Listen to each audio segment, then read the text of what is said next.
Everyone, and welcome to our guests. Thank you so much for coming. My name is Katrina Zayed. I am the president of Storytelling Alberta. A bit about myself. I've been storytelling for now about 3 years, so I'm still also pretty new.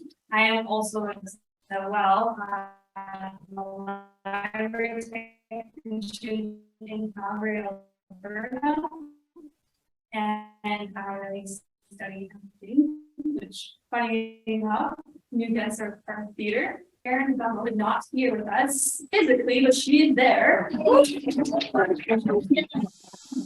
And let us get started because it has been 40 years.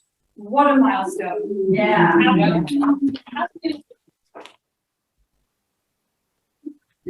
So here we give thanks to our founders who came together not far from here in Red Deer.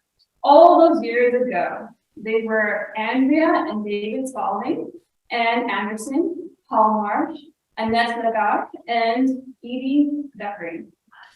None of them could be with us tonight, but we can keep them in our hearts and minds.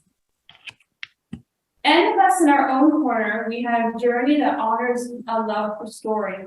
And I wonder what all of us were up to in 1982. And I know all of us were a only twinkle in the universe. There have been so many who have nurtured a love of story through building up our storytelling community nearby and afar. Many of you are gathered here, so thank you.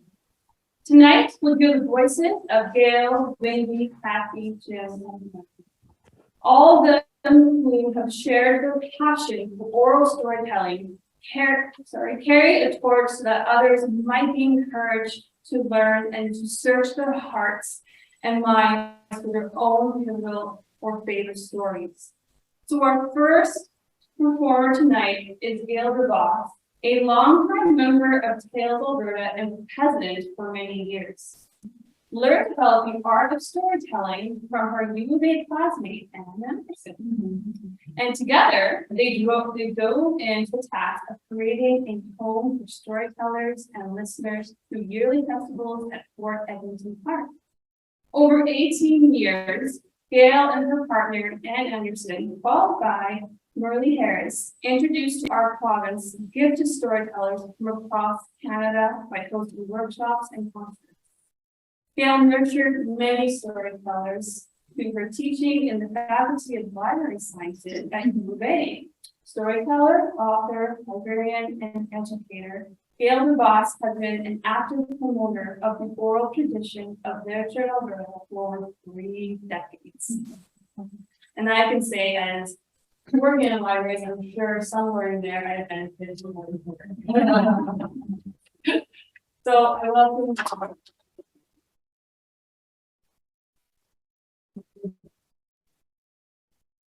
Now I feel really emotional. I decided that when I was telling a story, that I'm choosing a story for tonight, that I would tell you a story that actually was designed for Fort Edmonton. Those years of bringing history alive through story remain very, very important to me. I remember getting grants, and I getting grants, so that we could do the research and finding out there were very few female stories about females. All men told their own stories, or people told stories about them. But we had a hard time finding women's stories, especially that took place in the prairies. We took lessons and courses on reading between the lines and women's diaries. And then we decided that we would just jump in.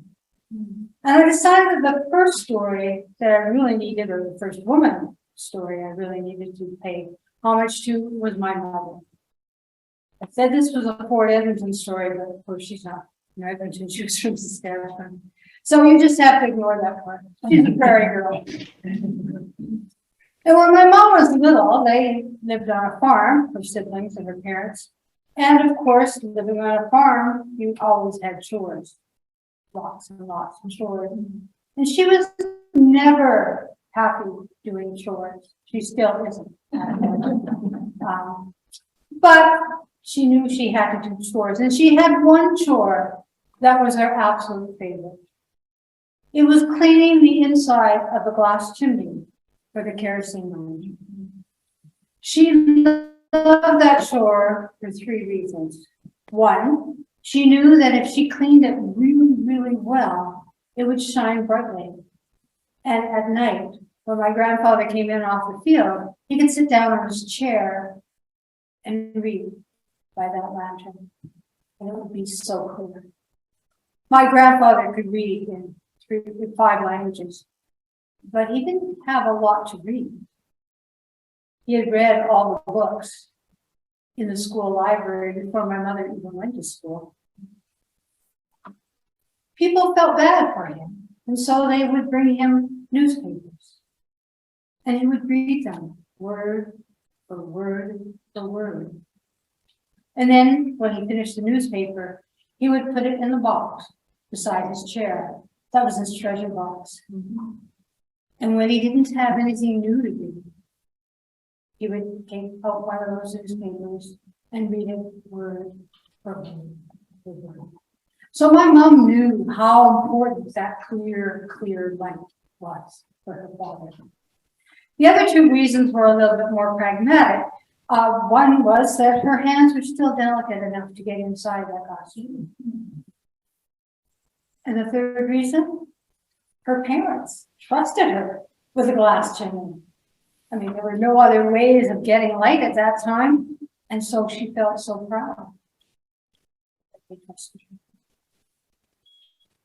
Things went on. She did her chores, some willingly and some not. And then one fall, her cousin Charles came from back east. Charles was a city kid. And when he came by train, they picked him up and they brought him to the farm and they said, "Charles, these are the chores you have to do." Not me. I don't do chores. Not you. You don't need to. Okay. He decided that he would do some chores. And oddly enough, one of them was to go and get the wood so he could heat the house. We didn't have a furnace in the right? Or the fan. So every day it was his job to go out, get the wood, bring it in, put it in the wood box in the kitchen for cooking and in the front room for heating the house. And every day it was, "Charles, the wood. Charles, the wood. Charles, where's the wood?" Every day. And the winter went. And it soon was spring. And one of those beautiful spring prairie days. And my grandparents decided that what they wanted to do was go into town and get some supplies. They hooked up the wagon. He turned to Charles and said, "Charles, you're the oldest one. Make sure everyone does their chores." Yeah, he said. And off my grandparents went. They hadn't gone very far when my mother and her siblings all ran around and did all the chores. They knew that if they did their chores very quickly, they would be done. And then they'd have the rest of their time to play.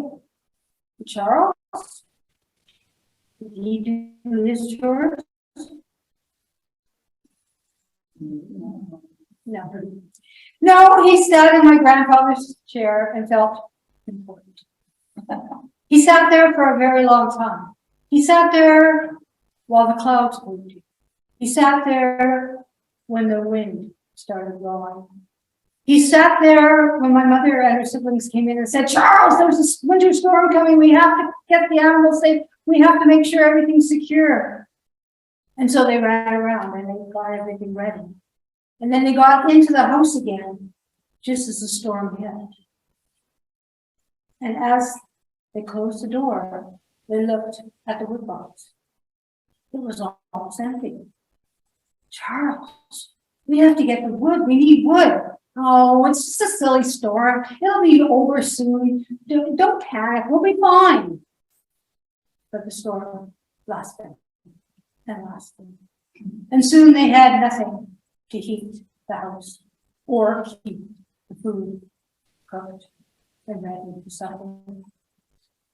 And Charles looked down at the treasure box and he picked up one of the newspapers and he rolled it into the log. Charles, that's my father's treasure. It's only an old newspaper. And so one by one, we rolled the newspapers into a log and fed it into the fire. When the last log went into the fire, my grandparents arrived home. And my grandfather, who never, ever, ever raised his voice, took one look at the empty treasure box, one look at Charles, and he just screamed, "Charles!" And Charles got up, put on his boots, put on his coat, went running out, got the firewood, brought it back, filled with boxes. It was too late. It was too late for Charles and too late for the newspaper. The next day, my grandparents put Charles on a wagon, took him to town to the train station, and sent him back east. There's no room on a farm for people who don't do their chores. And that's the story of my mom's chores. I just wanted to just explain something about it first. I developed that for Fort Edmonton, but also developed it for my own girls. It didn't work. But the story of my mom and her chores has only one part that's actually about my mom. And I did a workshop earlier. I just want to talk about where you get bits and pieces. So I'm just going to throw this in. My grandfather couldn't even find languages, and people used to bring him newspapers. But Charles, even though my husband wanted to know what happened to our cousin Charles, he was a victim of my imagination. The cleaning the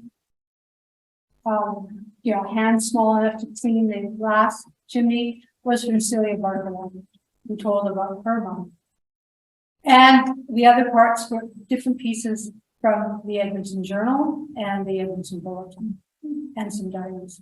So what I want to say is this is a woman's story that has pieces and bits and elements from all over the place, and yet it's my mom's story. So thank you.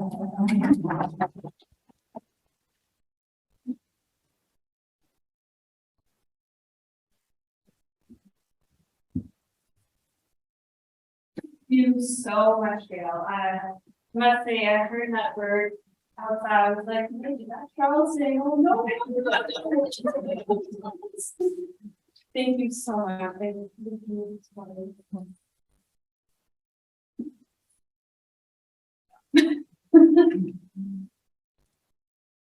Alrighty, so now next we have Wendy Eddy. You'll not forget Wendy. Many residents know of her early connections to the founding of Tales. Surprise! Her story tonight will reveal more about that journey.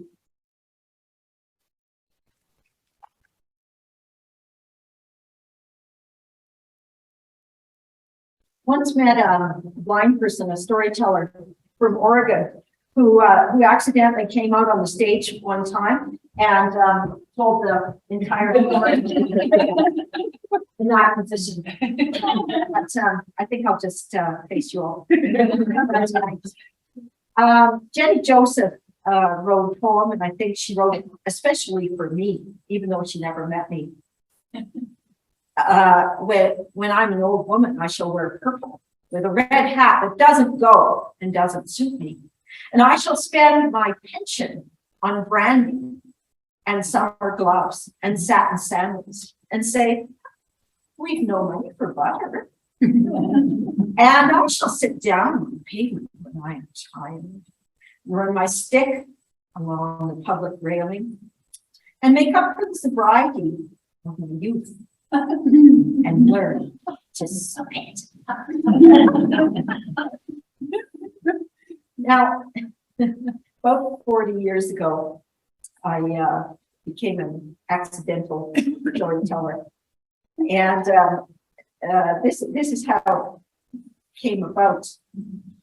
My sister had this great idea, my sister Sandra. And so she proposed it to me.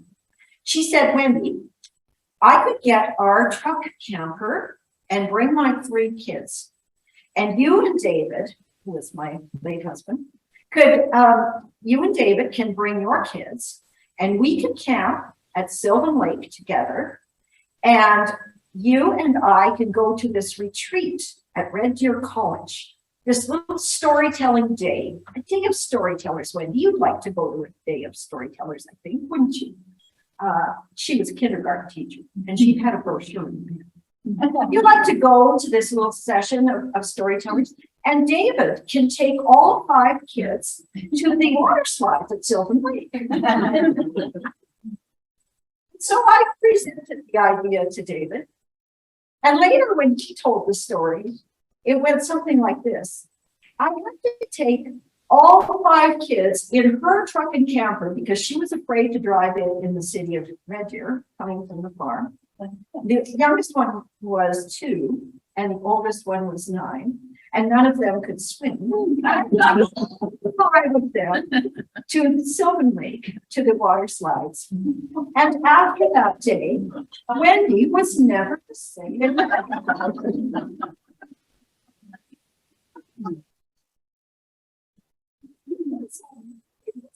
had invited 2 ladies from Tennessee who were in a group that they called Duo, as in 2.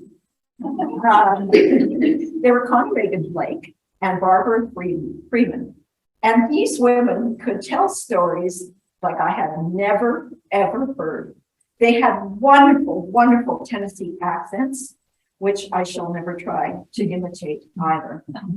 They brought a few resources with them. They had begun to notice the total decline of stories across the southern United States. And I think the decline of stories here was not nearly as severe as it was there, where people had always spent very hot nights sitting out on front porches, swatting mosquitoes and telling stories together. The first story that they told was about an old farmer sitting on his front porch, and he was telling, well, the thing is, when he sat out there telling stories, he was always spitting. And I thought, by God, these ladies are good. I have got to learn to say spitting. Which is not very safe in the time of COVID.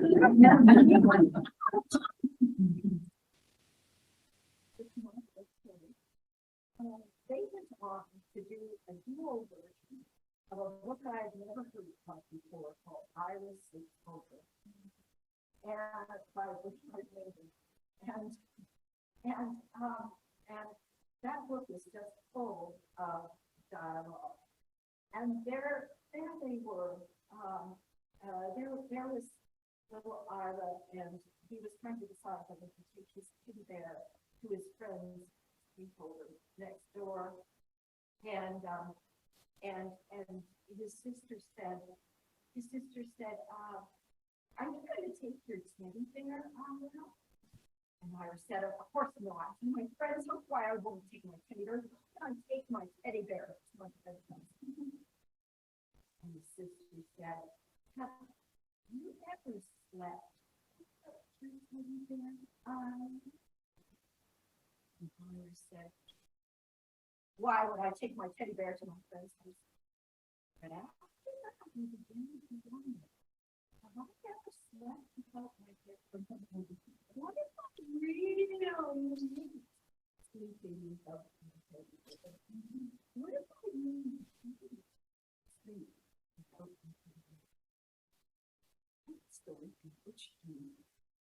Long after I got home, I kept thinking, I've got to get that book. I just got to get that book. I must have that book. And eventually, we actually gone. And I got it. I brought it to the workshop today. And Kathy Joseph made me cut out half the dog log. Let's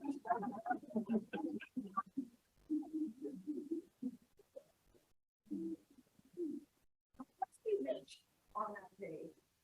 really regret about that. I did not become a storyteller.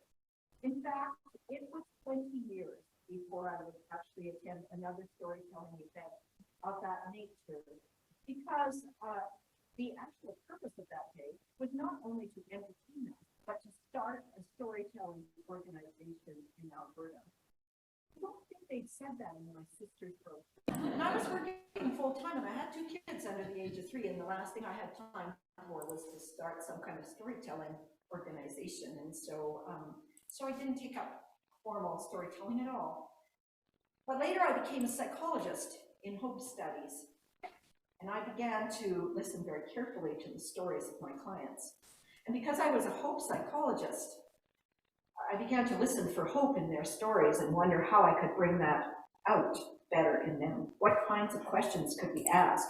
Started teaching workshops on hope and stories. And one day I got the wild idea, because I was supposed to apply for conferences, because I worked in an academic association.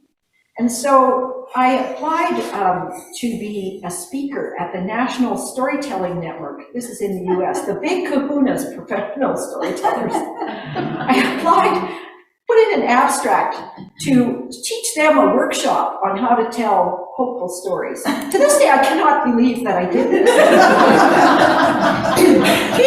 These are professional storytellers. They make their living telling stories. I'm just some little psychologist from Canada with some hope stuff.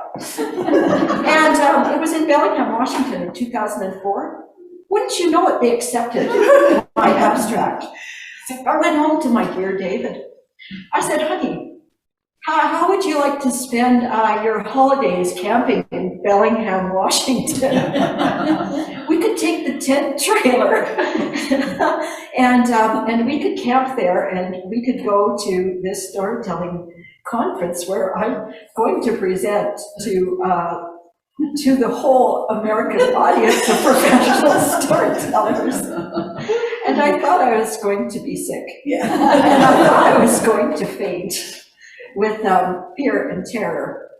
And after I had done that, and no one threw anything, and I heard a lot more storytellers from Tennessee tell stories in their beautiful accents, I thought, my goodness, I have to come home and go start telling some stories at our story cafes here in Edmonton. I contacted Pearl Ann Gooding and said I'd like to tell a story at the story cafe sometime, and she said, well, we've never heard of you. Can you even tell a story? And I said, well, I told stories to the big storytelling professional kahunas in the United States. And ever since then, the storytellers of Alberta have been wonderful and gracious, and there isn't a more kind group of people anywhere.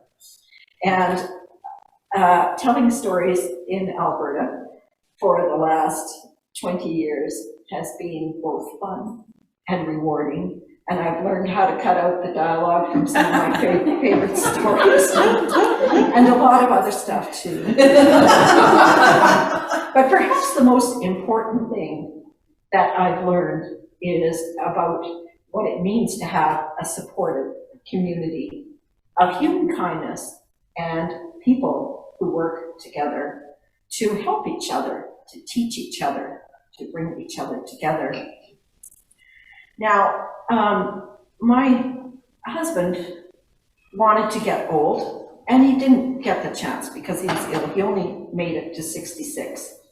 And even in the last couple of years in his life, I had to show up at storytelling events without him, which meant, you know, who's going to move the chairs and who's going to fill in and take some of the tickets and do any of the other things that that he had always done just to accommodate this change that occurred to me while he was at Sylvan Lake all those years ago, looking after 5 kids. But he would have liked to be old, and so I think that before I sit down, I should finish Jenny Joseph's poem for him. So, and learn to spit. Why? you can wear terrible shirts and grow more fat and eat 3 pounds of sausages at one go. But for now, we have to read the newspapers and look after the children and not swear in the street. But maybe, just maybe, I ought to practice a little bit for the time when suddenly I am old and start to wear purple.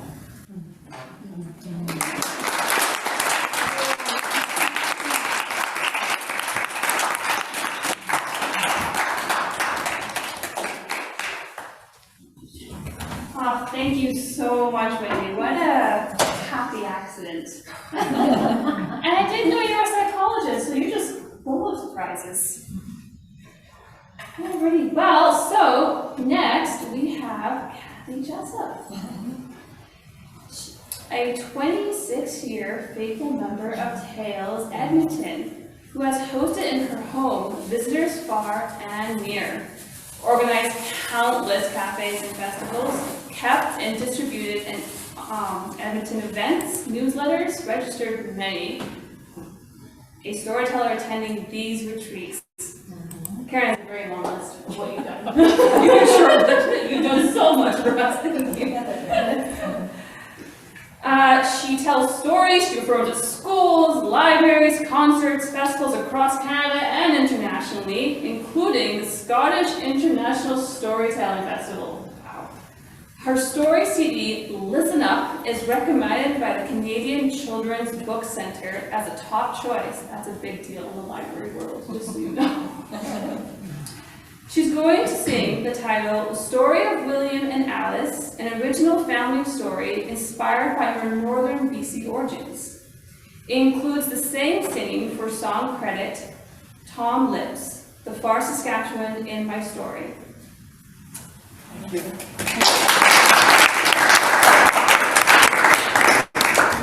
You may want to have a look at this later. All right. Thanks, Katrina. You're welcome. It's an easy job to follow Gail and Wendy, even though you just say. A little bit more over, a little more up. Okay. Thanks, Kat. All right, so yes, a credit to Tom Lips in Saskatchewan, or where he lives now in the Yukon. But I don't normally sing and tell stories together, but I heard him some Saskatchewan storytellers sing his song a number of years ago at a conference, and there was a story I wanted to learn and to craft about my own family. And when I heard his song, the story literally fell into place. It was like he was singing my family's life, which is one of the amazing things. He's an incredible songwriter. So look up his on YouTube, The Far Saskatchewan, and I hope I can do it some justice, along with my family story, which I will dedicate to my dad, Frank.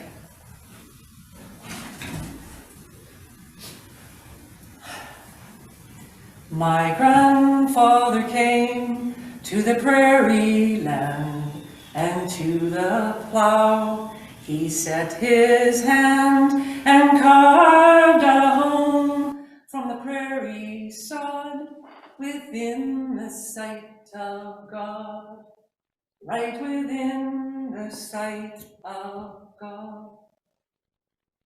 1888, my grandfather was born. His name is William Joseph Dolan, and he was raised on a farm near Pakenham in Ontario. Now, when Bill was 15, he decided to quit school and he went to work in the logging camps up the Mattawa River near Arnprior. The camps were all French and the work was hard. And it was in these camps that my grandpa learned to speak a little French, un petit peu, and to play the fiddle. A couple of years later, it was 1905. And by now, Bill was feeling restless. He knew one thing for sure: a logger's life was not for him. So he quit the camps and decided to move out west to Saskatchewan. Oh, Saskatchewan. The name sounded so exotic. He had lined up a job to work at a farm near Indian Head. Things were happening out west. Everybody said so. You could start over, make something of yourself. And so, Bill boarded the train. And you'll understand why my thoughts still fly, where half the world is made of sky, and you'll understand why I dream upon the far Saskatchewan, on the far Saskatchewan. By the year 1917, Bill had worked his way into his own homestead, a half section of land near Pontax in southern Saskatchewan. Now, I doubt you've heard of Pontax, but you may have heard of Swift Current. And you head straight south from Swift Current towards the American border, and you're bound to stumble over Pontax. Now, it may seem hard to believe, but back then, my grandpa cleared his land using just 2 oxen and a 12-inch plow. Imagine a 12-inch plow, a plow the size of a child's ruler, and that to clear a half section of land. It was back-breaking, grueling work, and you'd have to be crazy to do it. And you'd have to be even crazier to want to share in that dream. My grandmother lived in the prairie way. She knew her mind and paid her way. She taught 7 grades when the times were lean. Her age was 17, and her age was 17. In the year 1918, Margaret Alice O'Reilly left her home in Quéant, Quebec, to take up a teaching post at Westerly School near Pontax. Now, Alice was an interesting young woman. She was well-educated, she came from a good family, she was bilingual, attractive, and she had a hobby as an amateur photographer. But I think she must have also had an independent streak, because there weren't too many women in that day and age who would have left the security and comfort of home and family and traveled clear across country pursuing their career. And in those days, teachers were billeted. So that's to say that they were given room and board with local farm families. And it had been decided that Alice would board in the home of Bachelor Bill Dolan. Because you see, Bill's farmhouse was just across the road from the schoolhouse, and it would be real handy for that young school teacher going back and forth. But of course, you can't have a bachelor farmer and a young schoolmistress under the same roof. But fortunately, Bill lived with his sister Bee, and so with Bee as chaperone, everything was deemed proper. And in what I call one of our family's great coincidences, Alice and Bill were raised only about 10 miles apart on opposite sides of the Ottawa River. But it took the romantic lure of Saskatchewan to bring them together. You can't stop young love. And an attraction soon developed between William and Alice. What to do? Well, first of all, Alice moved out to board with another farm family. And within the year, Margaret Alice O'Reilly and William Joseph Dolan were married. And you'll understand why my thoughts still fly where half the world is made of sky. And you'll understand why I dream upon the far Saskatchewan, on the far Saskatchewan. Over the next 11 years, Alice bore 7 children, dying shortly after the birth of her last baby, a little girl. She was just 37 years old, and the year was 1929. So Bill was left to raise that family, persevering, with Bee's help, through the Great Depression and the Second World War. 2 of his sons went off to fight in that war, and a daughter joined the Women's Air Force Corps. But those were tough years. Year after year after year of absolutely no rain, not one drop. Dreams and farmland turned to dust. And there's a joke my grandpa used to tell about a farmer who goes to a banker to get a loan. And the banker says, well now, before I lend you any money, I'm going to have to see your land. So the farmer, he strides over and he flings open the door and he says, take a good look, it's blowing by right now. But yeah, they were tough years. My dad talks about falling asleep as a child on the farm in bed and listening to his dad, my grandpa, play the fiddle. Bill would wait until the chores were done and the younger kids were in bed, and then he'd haul out the fiddle, playing song after song late into the night, somehow finding solace in that music. And I can't help thinking about my grandpa and wondering, how did he survive those years? The death of his wife was absolutely devastating. And then he's got that burden of raising the children. And then the Depression comes along, and everything they had worked together for just seemed to vanish. And then the Second World War, and that aching worry, would his boys be among the lucky ones to make it home? But you know, men like Bill, they don't give up. He was there when his sons came home. He'd stayed with the farm. And you who were born in a prairie town, though you may roam, and you who were born in a prairie town, where wheat fields rimmed your whole world round, the voice of the time said you could not stay, and called you far away, as it calls us all away. My dad, Frank, was the youngest son, and when he turned 16, he quit school, determined to strike out on his own. Now, I'm sure his dad would rather he have stayed with the farm and helped out, but a farmer's life was not for my dad. He wanted independence, and really, how could Bill refuse him that independence when he had done exactly the same thing at almost exactly the same age? But in Bill's day, the frontier had been out west.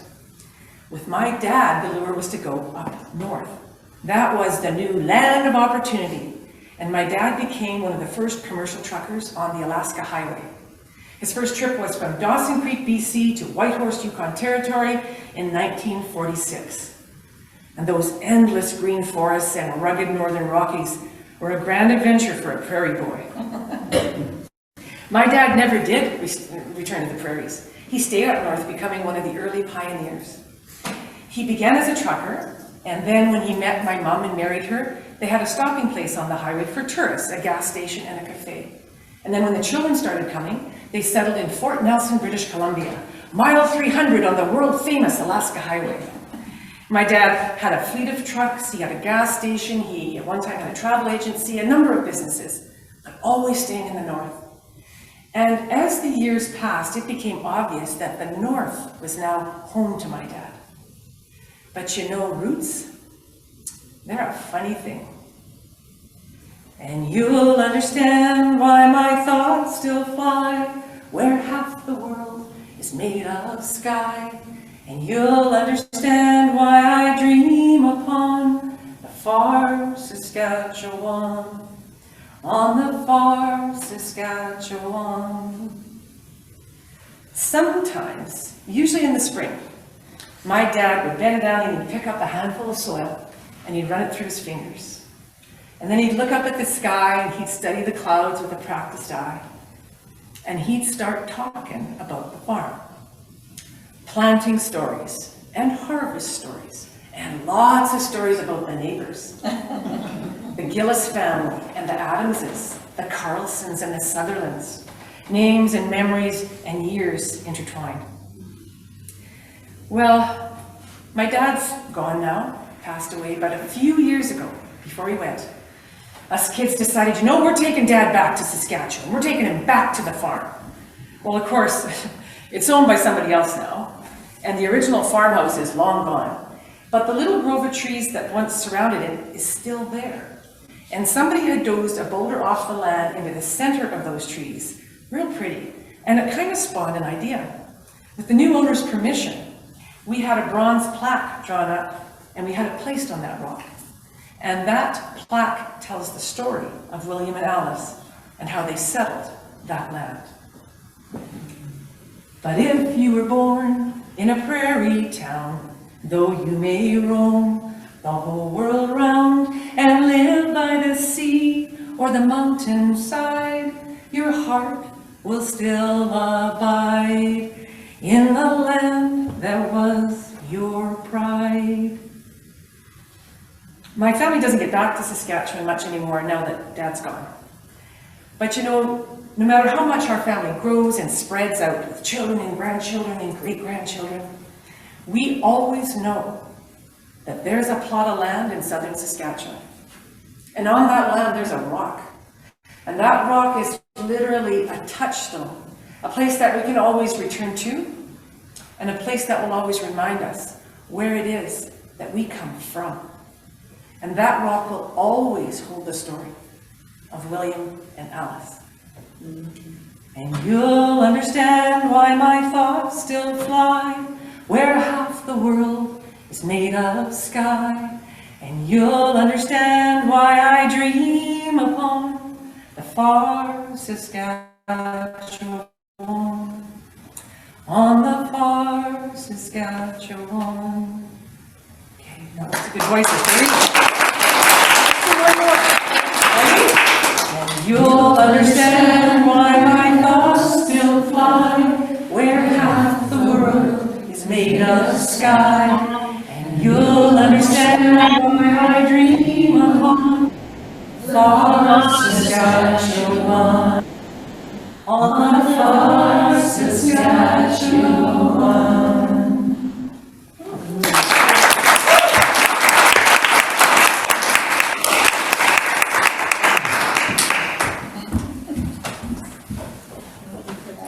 Oh, Kathy, maybe it's your rubber breaker.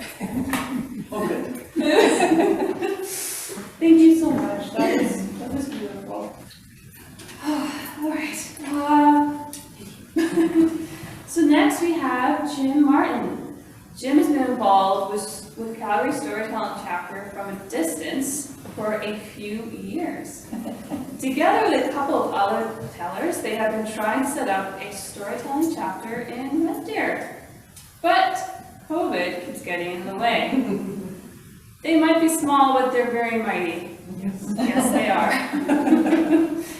Jim is a retired structural engineering technologist, and since retiring, he has pursued dozens of hobbies and interests, including storytelling. And today, he'll be telling us about the bagpiper, the jester, and the lobster.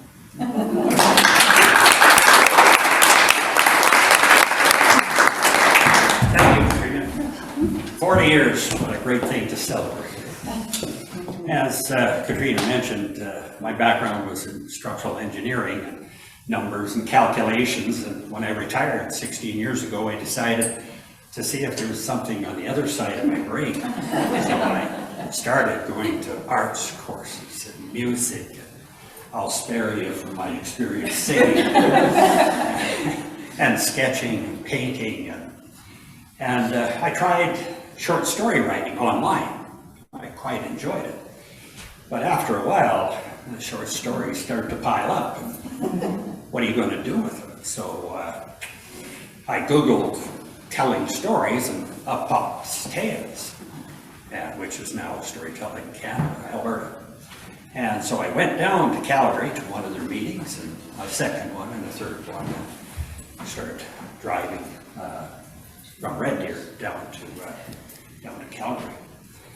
But then, COVID kicked in, of course. But in the meantime, I have tried joining a writers guild.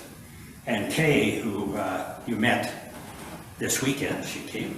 She unfortunately has to go home.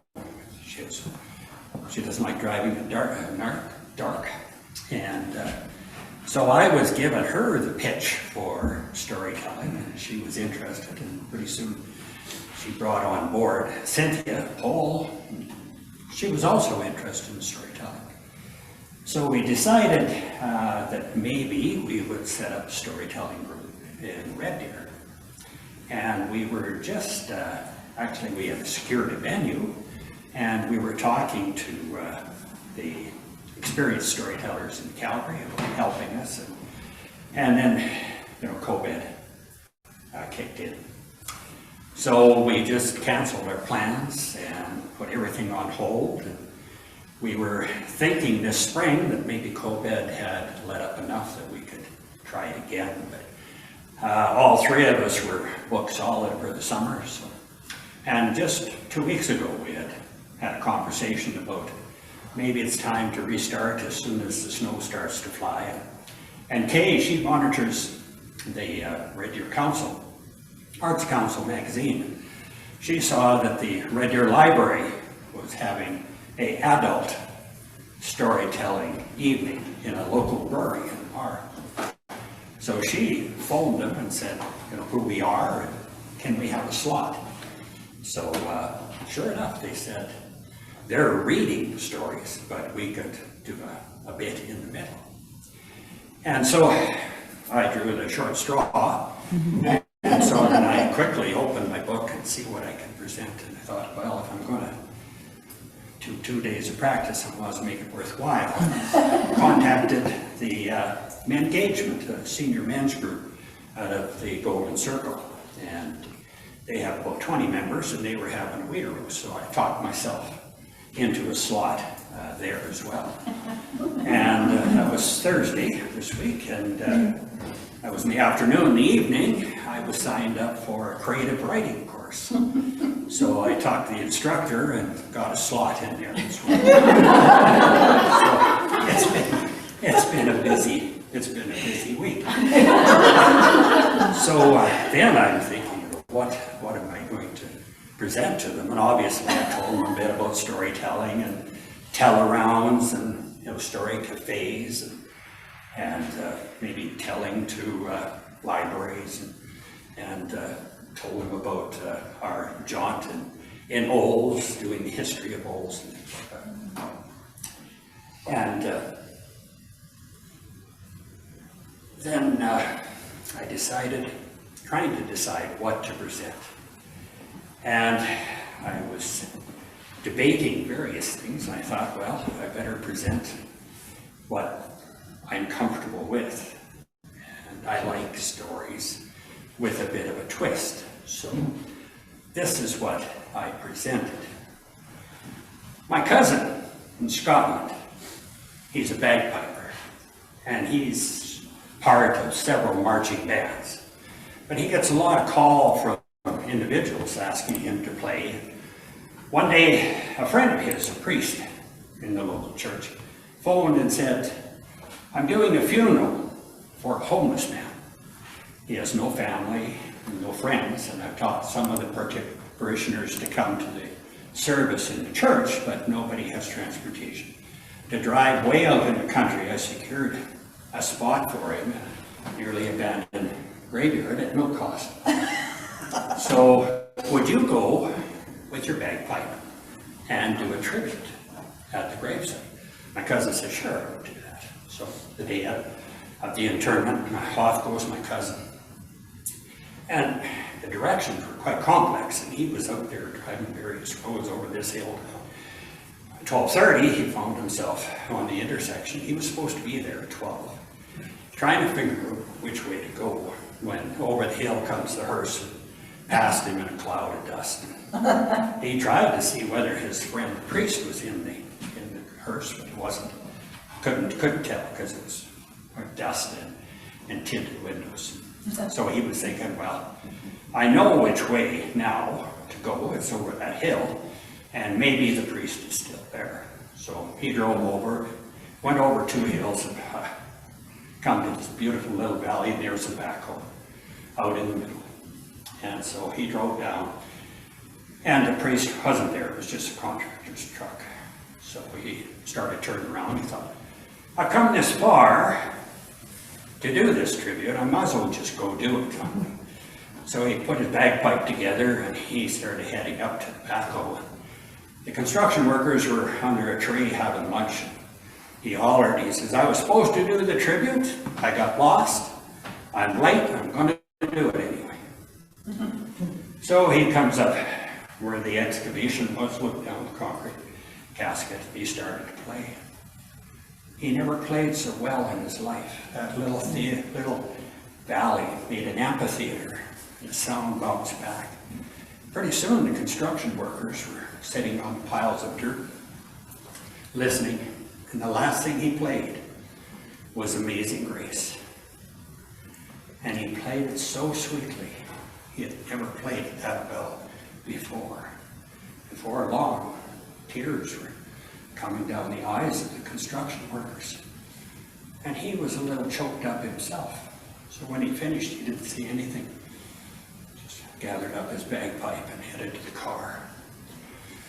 And while he was putting his stuff away, the foreman come down and he says, "That tribute you did up there was fantastic." And he says, "That's no small compliment, because I've been putting in those septic tanks for farmers for 30 years."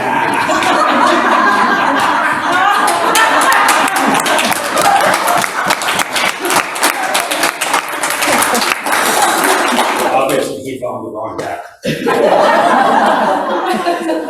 So then I thought I would give him a little example of a folk tale. So this was, the people of Calgary probably remember we did a medieval presentation. I did this little presentation on a jester. And in Kingdom, far, far away, a long time ago, a king had hired a jester to entertain the court. And in those days, if you were a jester, you not only had to be able to sing and dance and juggle and do magic, but you had to be able to tell a story. And this jester was really quite good at it.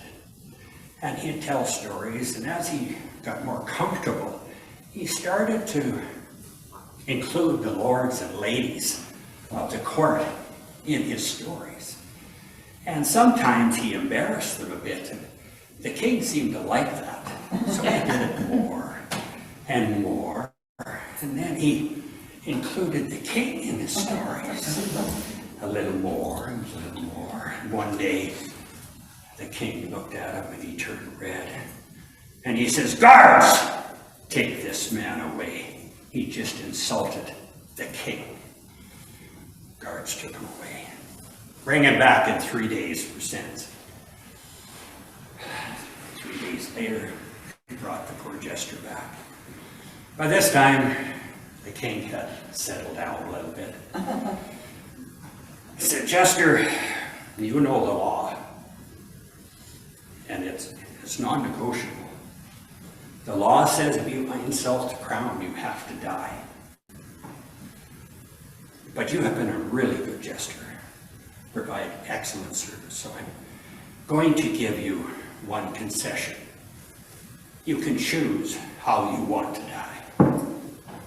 Well, the jester, he paced back and forth.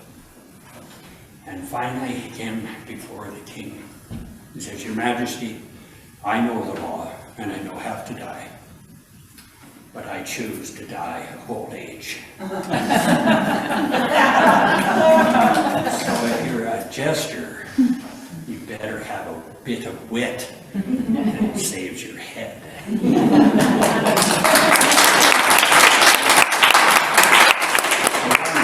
Just a little personal story I threw in at the end. My wife and I were in Newfoundland, and we're down by the shore, and we were hungry, and we had heard that sometimes the fishermen cook seafood up on the docks. So we checked that out, so we headed down, and sure enough, there's an old fisherman sitting there on a pail, smoking. In front of him is a little box that says, "Lobster tails, $2. $2, that's good for lobster tails." So I stuffed $4 in and waited. He finished his cigarette and butted it out. He says, "Once upon a time, there was this lonely lobster." Well, we had left the docks hungry. But I have one more tale to put in my collection. So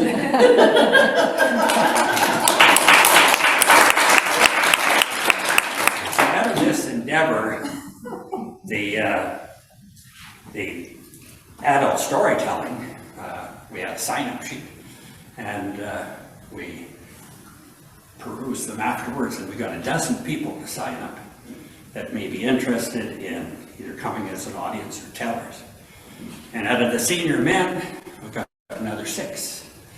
And out of the creative story writing, we got another 4.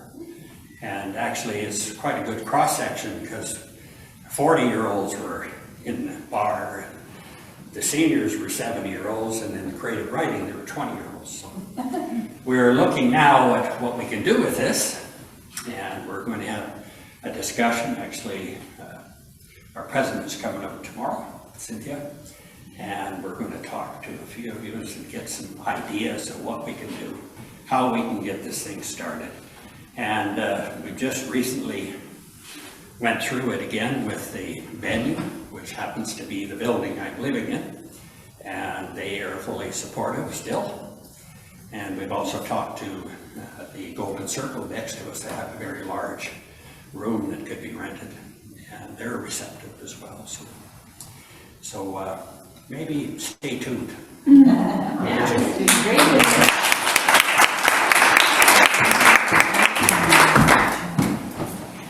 I say small and mighty? I did, right? Because that's what the Red Deer chapter is. I must say, Jim, as I was watching you tell these stories, I was just saying to myself, there's something familiar. It's the first time I've seen you do this. I'm like, what is it? I couldn't like put my finger on it. And then I looked over to my partner, Kent, and I'm like, oh my goodness, you are 2 peas in a pod.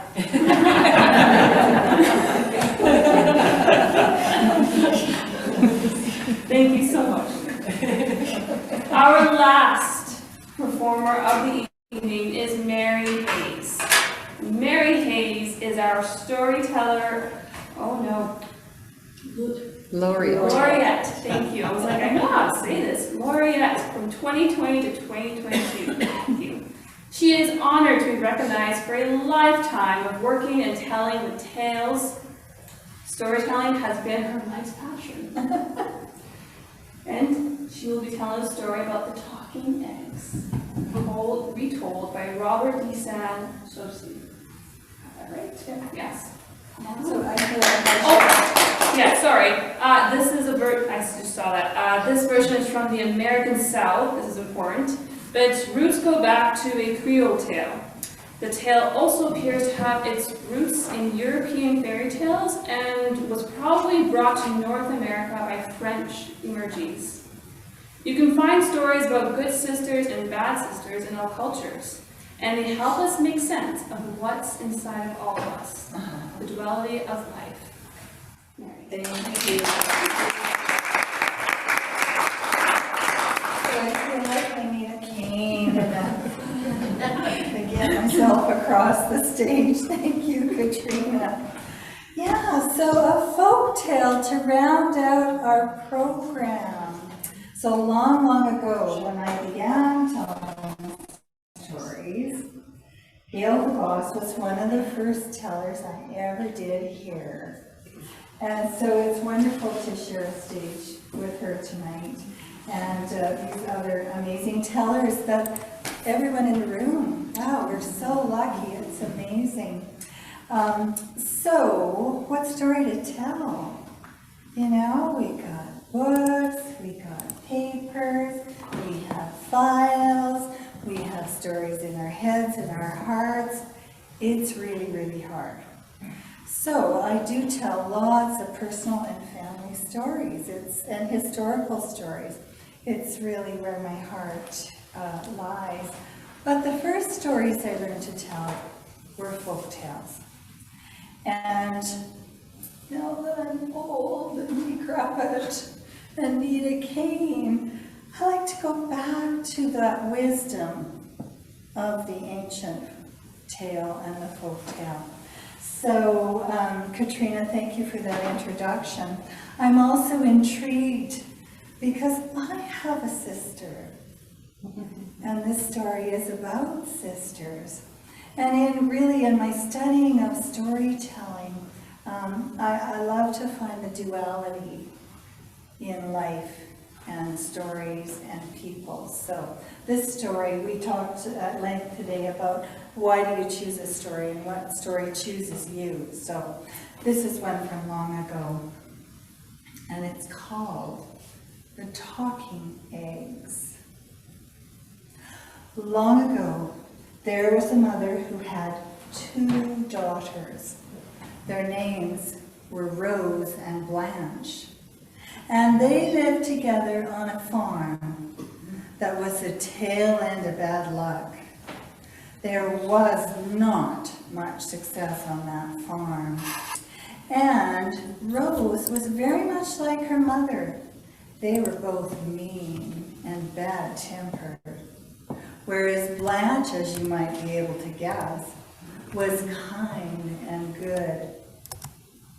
Now, the mother and Rose, they would sit upon the front porch, rocking in their rocking chairs, and they would dream and talk about how someday they would go to the city and they would wear long trail-trained dresses.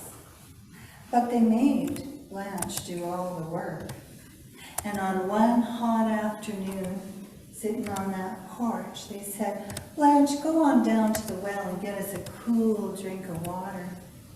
"Yes, ma'am," said Blanche. And she went down to the well. There at the well stood an old woman who said, "Please, girl, get me a drink of water." And of course, she was a good girl, so she got the water, and the old woman drank her fill until she was satisfied. And she said, "Girl, you got the spirit of do good in your heart." Now, Blanche pulled out another pail of water out of the well and went home. But by the time she got home, the water was warm and there was a little bit of dust on the top, and it greatly dissatisfied her mother. And the two, the mother and Rose, began to shout at the girl until she ran away down the path. And who should she meet down the path but the old woman? And the old woman said, "Come with me. I will give you food and shelter for the night. But you must promise me one thing. You must promise not to laugh at anything you see." And Blanche promised that she would not laugh. But when she got to the old woman's place, oh, it was difficult. For there in the old woman's yard was a cow with 2 heads. And there were chickens that were all the colors of the rainbow, and they ran around singing like nightingales. She did not laugh. Then she went into the old woman's cabin, and the old woman gave her a bit of beef bone and said, "Girl, make us some supper." Well, she thought, it's not going to make much supper. But when she put it in the pot, well, the fire burned up and the pot filled with a meaty stew. Then the old woman gave her 1 grain of rice. She said, "Grind that, girl." And when she did, the bowl was filled with rice. And so they had a wonderful supper. Then after supper, the old woman, she sat down upon a chair and she lifted her head off of her shoulders, sat it in her lap like a pumpkin, and began to comb out her long gray hair. And then she braided it and put her head back on her shoulders, and she said, "Let's sit outside for a while." And what a sight that was outside, for out of the woods came rabbits. The boy rabbits, they were dressed in tuxedos.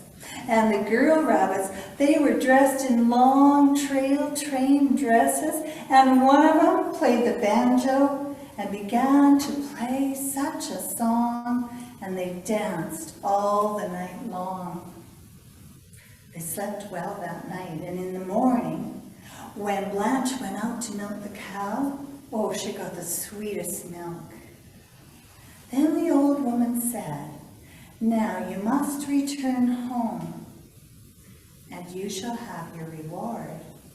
Go out to the chicken coop, and there will be 2 kinds of eggs. Do as you're told. There will be some eggs that say, 'Take me,' and other eggs that say, 'Don't take me.' You may have your reward." So the girl went out, and remember, the chickens were rainbow colored. And the eggs, oh my goodness, well, the take-me eggs were plain, ordinary white eggs. The don't take me eggs, They were covered in jewels and so beautiful. She wanted one so bad, but she did not touch them. Now, the old woman had instructed her to throw them over her shoulder as she ran home, and she did just that. She tossed those white eggs over her shoulder, and yes, she got her reward. Out of the eggs came gold and silver coins. There were long trail train dresses, and out of one egg that big, there grew a horse and a carriage to full size. And so she put all of her reward into the carriage, and she went on home to her mama, who was astounded to see what the girl brought home. Now, for the first time in a long time, oh, the mother made such a fuss over the girl, had her come in and asked her all about what had happened, made her a fine supper, and then she went to bed, fell asleep. But the mama, well, she went to Rose and she said, "Rose, you must go out into the forest. You must find the old auntie and you must get us some riches." Rose said, "Well, why? We'll just take what Blanche brought home." "Well, that's not enough for the two of us. You go on, girl." Gave her a good swift kick. She went on down the path, and what do you know? She met the old lady. The old lady said, "Yes, I will give you food and shelter, but you must promise not to laugh at anything that you see." "Oh, I promise," said Rose. But when they got to the yard, there was the two-headed cows, there were the rainbow-colored chickens, and the girl couldn't help herself. She laughed right out loud and she said, "That is the stupidest thing I ever saw." Said the old lady. They went inside the cabin, and when the old woman handed her the beef bone, she said, "That's just going to make a thin soup, and that's all it made over a smoky fire."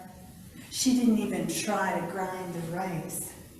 And when the old woman took her head off and began to comb her hair, Rose grabbed her head, held it under her arm, and she said, "I'm not giving it back to you until you give me some riches." Well, what could the old woman do? She had to have her head back. So she said, "Oh yes, you shall have your reward." Now, in the morning, the girl, well, what'd she get from the cow? Sour milk. And then the old woman said, "Time for you to return home. Now, you may have your reward. Go out to the chicken coop. There's two kinds of eggs. The one kind is going to say, 'Take me,' and the other kind is going to say, 'Don't take me.' You shall have your reward." So of course the girl went out, and there were the plain, ordinary chicken eggs. "Take me." And there were the jeweled eggs. "Don't take me." And she said, "This has got to be some kind of trick." And of course you may guess, what eggs did she take? The "Don't take me" eggs. And she did as instructed and tossed them over her shoulder, and she got her reward. Yes, she did. Out of those eggs, there came snakes and wasps and a big old wolf that chased her through the forest. And she ran all the way home, and when her mother saw her coming, she began to run too. And you know, if you listen carefully when you leave here tonight, you may hear them still running through the forest to this very day. And you wonder, what happened to Blanche? Well, Blanche gathered her things together into the little buggy that had the little horse to pull it, and she went off and lived in the city. And every day She wore a trail train dress, and she shared her riches, and she was kind and good. And that's the story called The Talking Eggs.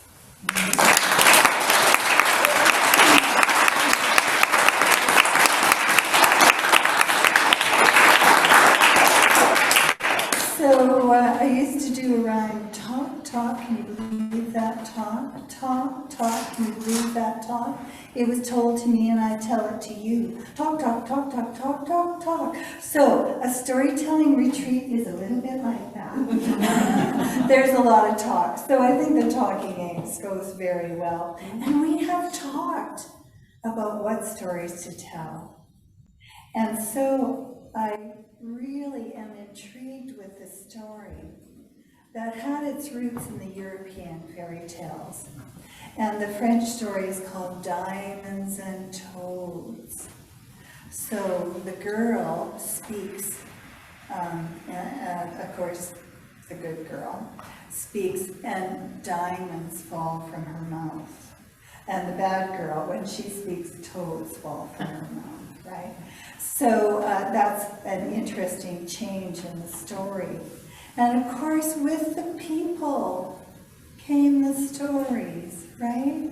Whether they're stories of grandparents and immigration and Wendy's water slide and Jim's treks across Red Deer against all odds. The stories travel, right? And you know, I tell a lot of my personal and my family stories. My grandmother told my mother told me, I told my daughter, and my daughter told her children. The stories transfer like that. So interesting to look at a folktale and see the journey that it has taken all the way to Sylvan Lake with somebody running out through the forest. Thank you again.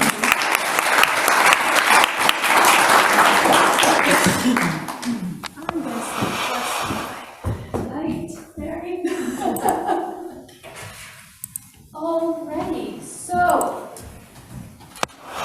we did plan a Q&A, but I have a feeling it's getting very cold in here.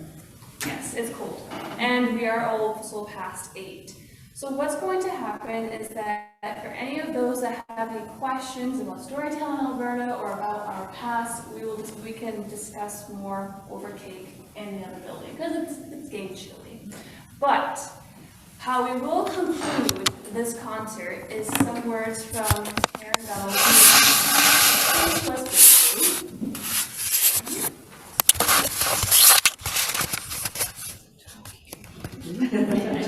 Hi, Karen. Hi, Karen.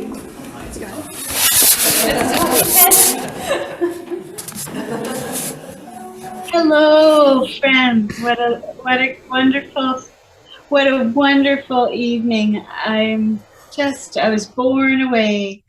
I want to say it's beautiful to see you. I miss you.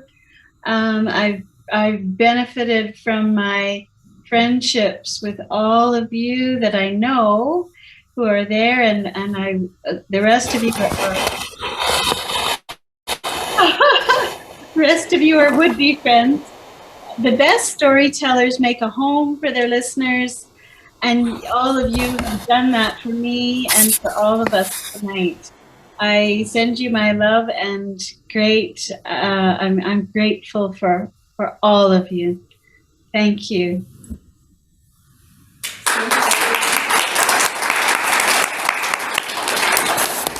Thank you so much for all coming, and that concludes our concert.